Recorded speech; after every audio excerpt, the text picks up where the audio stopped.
So picture this story for a moment.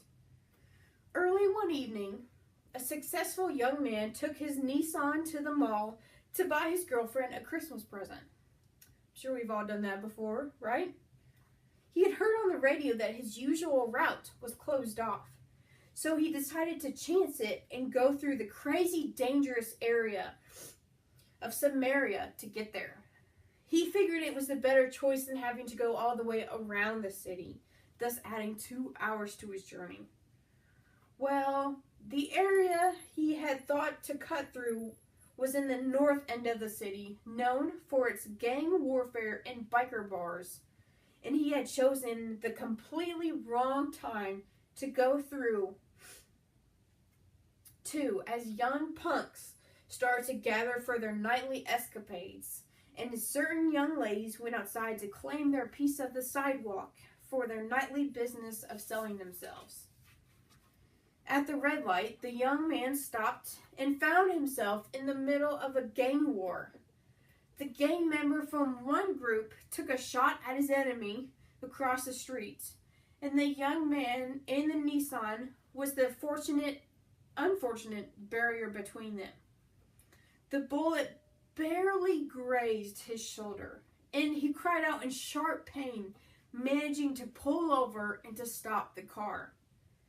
He got out of the car, intending to get help, but in his weakened state, attracted the wrong kind of attention.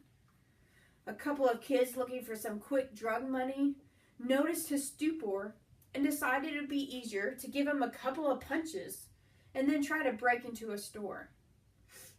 They also noticed his car keys in the car running close by and put the 2 and 2 together. Soon, he was out of a car, out of his cell phone, and out of a wallet. So by the time they were gone, he was in a rough shape and lay smashed and dirty on the sidewalk.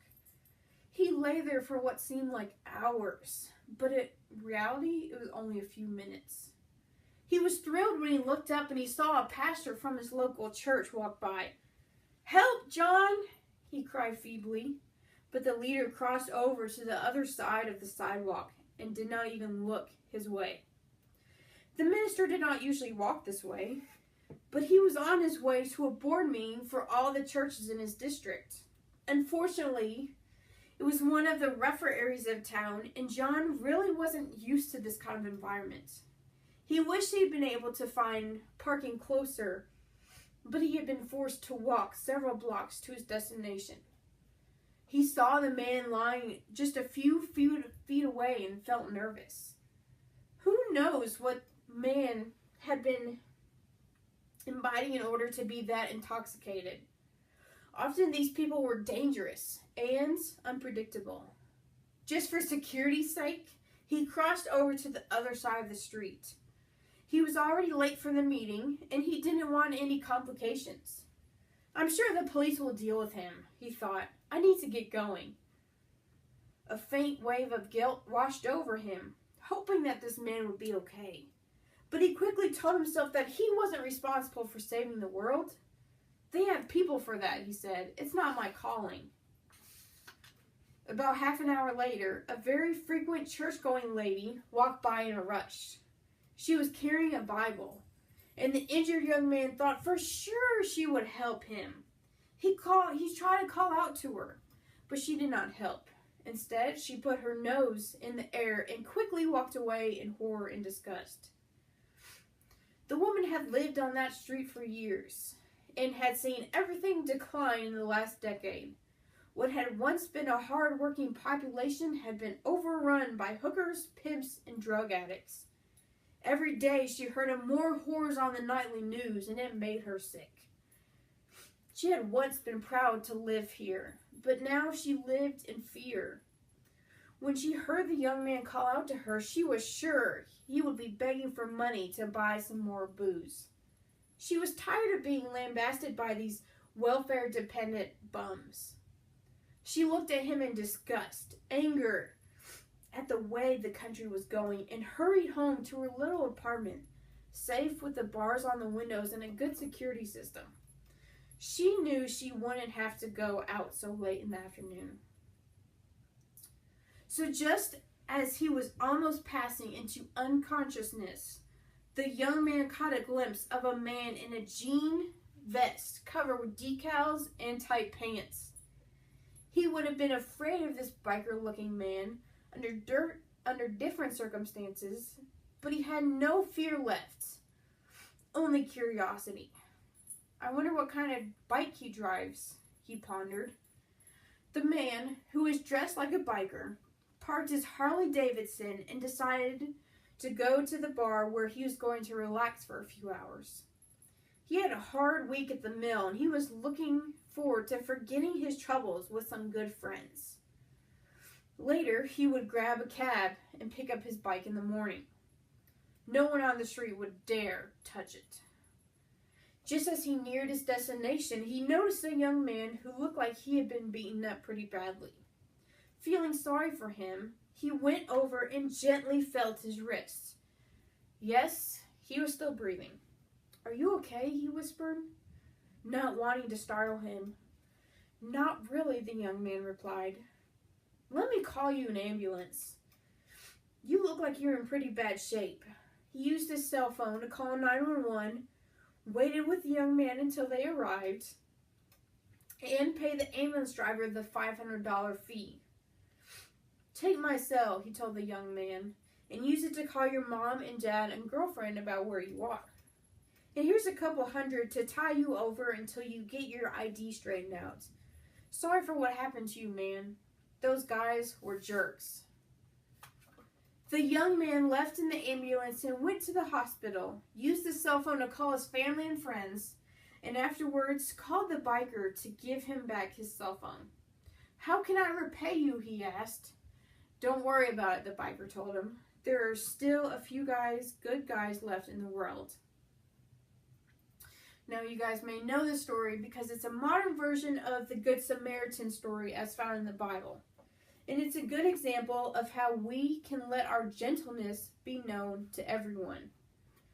Just like the biker in the story, we can let the inward transformation of our hearts affect the rest of the world in our encounters with the people we meet. No matter your background, you can be gentle with all who surround you. Lastly, we are to imitate godly men and women. Paul says at the end of verse 9, "Which you have learned and received and heard and seen in me, practice these things, and the God of peace will be with you." We should not just soak in what we learn from God and other Christians, but we must put it into practice.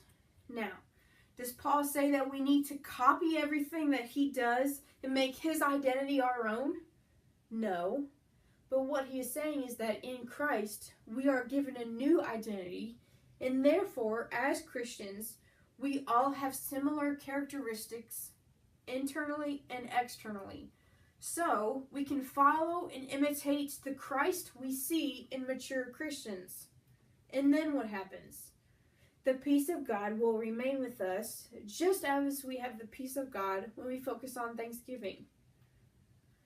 We have learned from Paul what it means to associate with our fellow Christians in unity, to analyze our internal attitudes and actions, and to affect the world around us by our external attitudes and actions, all pointing to the fact that we abide in our allegiance to Christ by our internal and external attitudes and actions.